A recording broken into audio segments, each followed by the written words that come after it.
Hello, everyone, and welcome back to Rayan Daily English. I'm Emily, your guide on this English learning journey, and I am so happy you've pressed play today. Whether you're commuting to work, taking a morning walk, or maybe curled up with a cup of coffee, wherever you are in the world right now, welcome. This is your space. This is your time to grow. And I'm Tom. I'm here as your fellow learner, your conversation partner, and honestly, the person who asks all the questions you might be thinking but feel too shy to ask. Trust me, I've got plenty of those today. You always do, Tom, and that's exactly why we love having you here. So today's episode is designed for intermediate English learners. If you're around a B1 or B2 level, this is perfect for you. But honestly, the topic we're discussing today is something everyone needs to hear, regardless of their level. That's right. We're going to be talking about time. Specifically, why your time is your most valuable asset. And Emily, I have to be honest with you, I really need this episode, like personally, desperately. Oh, I think we all do, Tom. Before we dive in, let me quickly mention, as always, you can find the full transcript of today's episode on our website. We've also created a special worksheet called the Time Audit Worksheet and something we're calling the Energy Time Tracker that goes along with today's lesson. These resources are completely free, and they'll help you put everything we discuss into practice. The links are in the description below. Seriously, download those. I've already started using the tracker, and it's been eye-opening in a slightly terrifying way.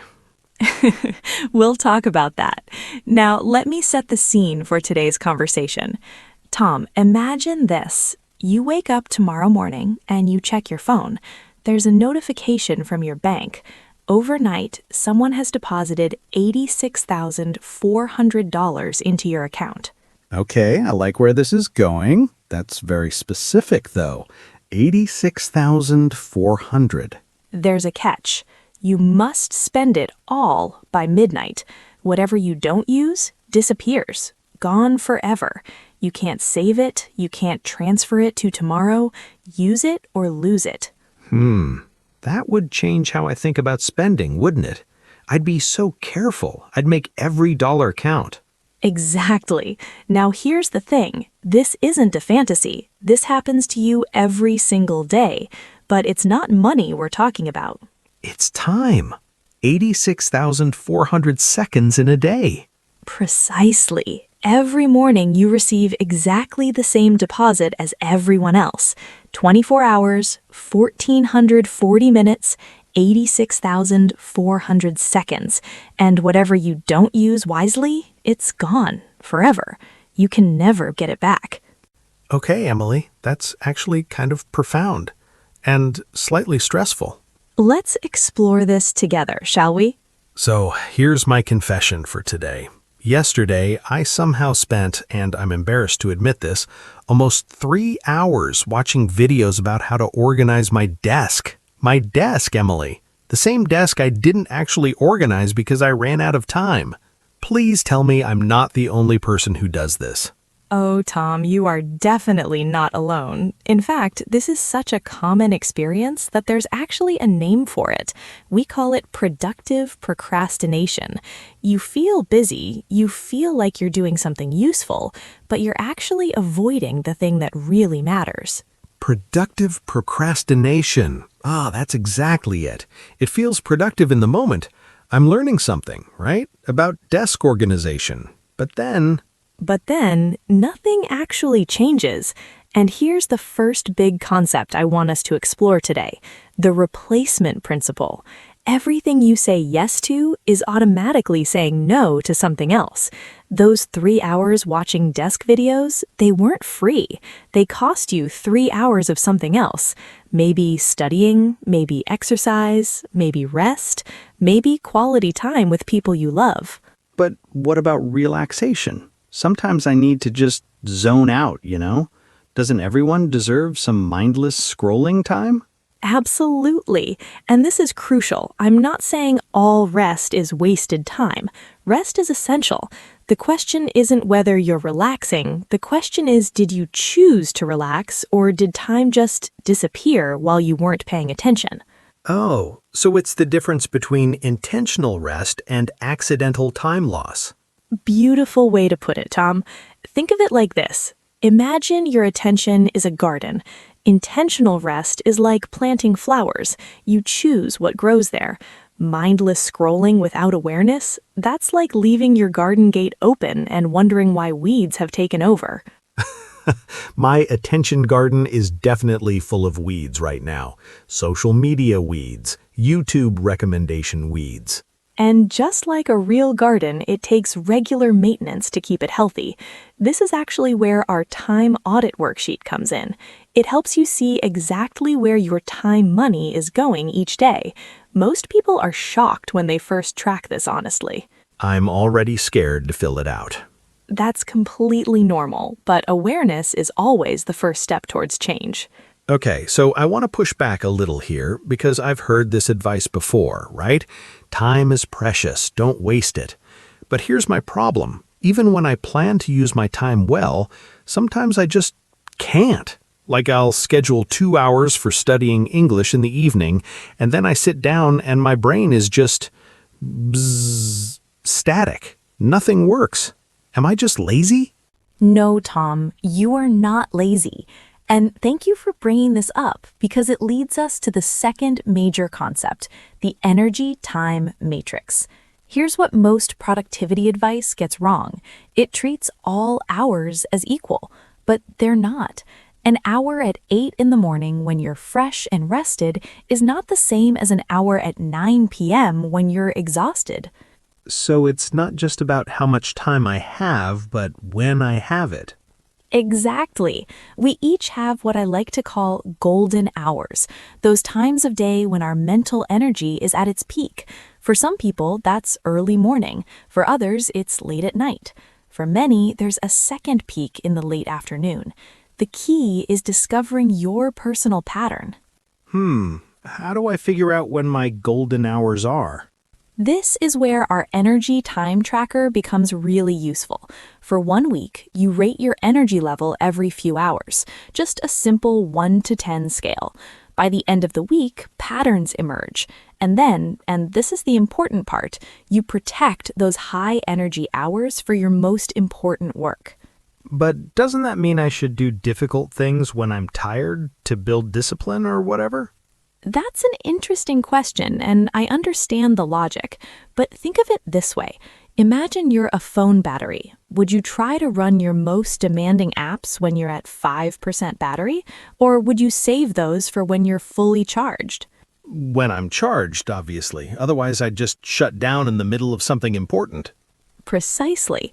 Working against your natural energy rhythms isn't discipline. It's like swimming against the current. You might move forward a little, but you'll exhaust yourself much faster than necessary. Work with your biology, not against it. So if my golden hours are in the morning, that's when I should study English, not scroll through Instagram or answer random emails. Now you're getting it. Most people do the opposite. They use their best energy for easy tasks and save difficult work for when they're tired. Then they wonder why hard things feel impossible. I've been doing this completely backwards, haven't I? You and about 90% of people, Tom. The good news is, now you know, and knowing is the first step to changing. All right, so let's say I've identified my golden hours. I know mornings are my best time, but Emily, and this is a genuine struggle, other people don't care about my golden hours. My boss sends urgent emails, my friends want to chat, my family needs things. How am I supposed to protect this time when everyone else wants a piece of it? Frustrated, sometimes I feel like my time isn't even mine. I understand. This is perhaps the most challenging part of what we're discussing today, and it connects to a concept I call the protection principle. Here it is, simply stated. If you don't protect your time, no one else will. But that sounds selfish, doesn't it? Like I'm saying my time is more important than other people's needs. Does it, though? Let me offer another perspective. On an airplane, what do they tell you about oxygen masks? Put your own mask on first before helping others. Why do you think that instruction exists? Because if I pass out from lack of oxygen, I can't help anyone. Exactly. Protecting your time isn't selfish. It's necessary for you to show up fully for others. Think about it this way. A candle that burns at both ends doesn't light the room longer. It just burns out faster. A candle burning at both ends. I've been doing that. Many of us have. Now, practically speaking, protecting your time doesn't mean becoming unavailable to everyone. It means setting what I call kind but clear boundaries. Let me give you a small tool. It's called the 24-hour buffer. The 24-hour buffer. When someone asks for your time, especially during your golden hours, don't answer immediately. Say something like, "Let me check my schedule and get back to you by tomorrow." This tiny delay gives you space to decide whether this request deserves your best energy or whether it can wait for a lower energy time. Oh, that's clever. It doesn't say no, it just creates space to think. And here's what people discover when they try this. Most urgent requests aren't actually urgent at all. They just feel that way in the moment. The 24-hour buffer helps separate genuine priorities from someone else's poor planning. Someone else's poor planning. Ooh, that's a bit harsh, but accurate. We're all someone else's someone else, Tom. We've all sent urgent-sounding messages that weren't really urgent. The point isn't to judge others. It's to give yourself permission to thoughtfully choose where your time goes. So by protecting my time, I'm actually able to give better attention to the things and people I do say yes to. Beautifully said. Quality over quantity. This is explained in more detail in the worksheet, by the way. There's a section called Building Your Time Boundaries with specific phrases you can use. Okay, I want to explore something that's been forming in my mind throughout this conversation. We keep talking about time like money, spending it, wasting it, protecting it. But there's a difference, right? With money, you can actually see it, you can count it. Time is invisible.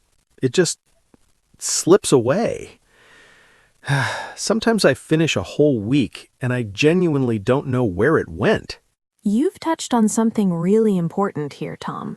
The invisibility of time is exactly what makes it so easy to undervalue. This brings us to our fourth concept, the investment mindset. Instead of thinking about spending time, I want you to think about investing it. What's the difference? Isn't it just different words for the same thing? Not quite. When you spend something, it's gone. You get immediate value, and that's the end. When you invest something, it can grow, it can multiply. The return can be much greater than what you put in. Here's a simple way to evaluate any use of your time. Ask yourself, is this a time expense or a time investment? Give me an example. Sure. Watching one episode of a TV show to relax, that's a time expense. It serves a purpose, it helps you unwind, but it doesn't grow into anything more. Learning a new English vocabulary word, that's a time investment.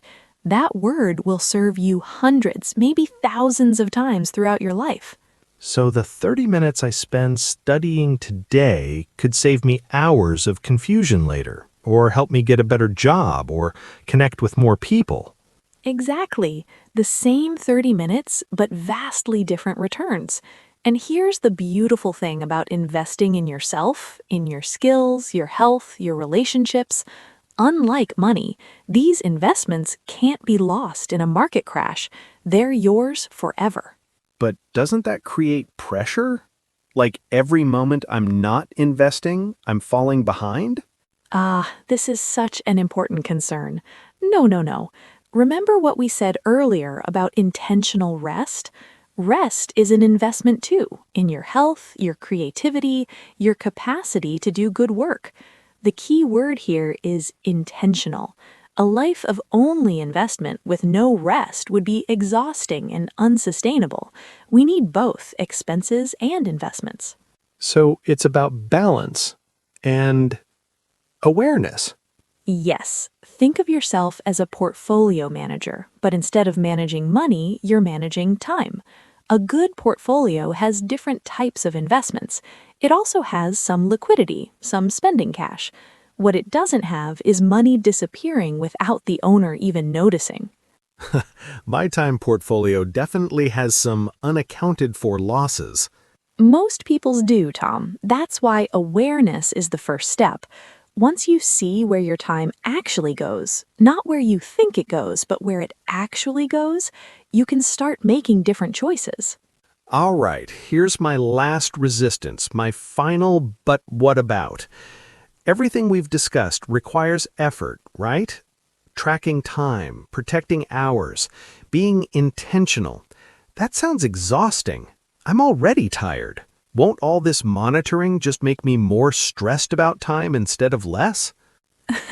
I appreciate your honesty, Tom, and this is where I want to introduce the final concept, which actually makes everything easier: the compound effect of small choices. Compound effect? Like compound interest in banking? Exactly like that. Here's the thing, I'm not asking you to transform your entire life overnight. That would be overwhelming and unsustainable. Instead, I want you to consider this. What if you reclaimed just 15 minutes a day? Just 15 minutes of time that currently disappears without intention. So 15 minutes doesn't sound like much. Let's do the math together. 15 minutes per day multiplied by 7 is 105 minutes, nearly 2 hours per week. Per month, that's around 7.5 hours. Per year, over 90 hours. That's 90 hours of extra time to learn, to create, to rest intentionally, to connect with loved ones from just 15 minutes a day. Wait, 90 hours a year from 15 minutes a day? The compound effect is remarkable, isn't it? And here's what makes this concept so powerful. Those 90 hours aren't just about quantity. When you spend time intentionally, the quality of that time improves too. You're more focused, you're more present, you're actually living your life instead of watching it slip past. I think I've been watching my life slip past. More than I realized. Many of us have, Tom. The question isn't whether we've made this mistake in the past. The question is, what will we choose now? I want to choose differently, starting with those 15 minutes. And that's exactly why we created the 15-minute Reclaim Challenge that comes with this episode's resources. It's simple. For 1 week, identify 15 minutes each day that you want to use more intentionally. Just 15 minutes. Track what you do with them. Notice how it feels. That actually sounds manageable, not scary. Because it is manageable. Remember, tiny changes compound into enormous results. A river doesn't carve a canyon in a day. It does it through consistent, patient action over time. I love that image. The river and the canyon. Slow but unstoppable. Warmly. So, Tom, let's bring together everything we've explored today. We started with a powerful truth. Each day, you receive exactly the same time deposit as everyone else. 86,400 seconds. No more, no less. What separates people who thrive from people who just survive often comes down to one thing: how intentionally they use this gift. And we talked about the replacement principle, how every yes is automatically a no to something else. We explored the energy-time matrix and discovered that not all hours are equal. Our golden hours deserve our most important work. Then the protection principle reminded us that if we don't guard our time, no one else will, and that protecting our time isn't selfish, it's necessary. We shifted our mindset from spending time to investing time, asking whether our choices are time expenses or time investments. And finally, the compound effect showed us that even small changes, just 15 minutes a day, can add up to something extraordinary over time. You know what strikes me most about this conversation, Tom? What's that? Time isn't just our most valuable asset, it's our most democratic asset. Rich or poor, famous or unknown, every human being gets the same 24 hours. What we do with them, that's what defines our lives. Realization. Emily, I just realized something. This whole conversation about time being valuable, it also applies directly to learning English, doesn't it? The hours we invest in learning and practicing, they compound too. Every word we learn opens doors to more understanding. Every conversation builds confidence for the next one. Warmly. And that's exactly why I love doing this podcast with you, Tom. You see the connections. Yes, everything we've discussed today applies to your language learning journey. The time you're spending listening to this episode right now, it's an investment. It will pay dividends in ways you can't yet imagine. So, for everyone listening, thank you for investing this time with us today. It means something that you chose to spend part of your precious day here. Now, we want to leave you with a challenge. Here it is, the 15-minute reclaim challenge. For the next 7 days, find 15 minutes each day that usually disappears. Maybe scrolling, maybe unfocused wandering, maybe productive procrastination. And use those 15 minutes intentionally. It could be for English practice, exercise, rest, creativity, whatever matters to you. Track it using our energy time tracker, available for free in the show notes. Then come back and tell us what happened. Leave a comment, send us a message, share your experience. We genuinely want to hear how this changes things for you. Don't forget, the full transcript of today's episode, the time audit worksheet, the energy time tracker, and the complete 15-minute reclaim challenge guidelines are all waiting for you in the description. Links are in the description. These are your tools for transformation. Please use them. And if this episode helped you, if something we said made you think differently about your time, would you share it with someone who might need to hear it too? Because here's the beautiful thing. Sharing this doesn't take time away from you. It multiplies the impact. It's an investment that costs you nothing but could change someone else's whole perspective. Warmly, thank you for being here today. Thank you for choosing to spend your valuable time with us.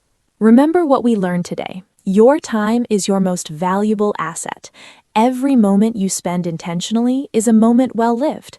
Every small choice compounds into the life you're building. And you deserve a beautiful life, one 15-minute choice at a time.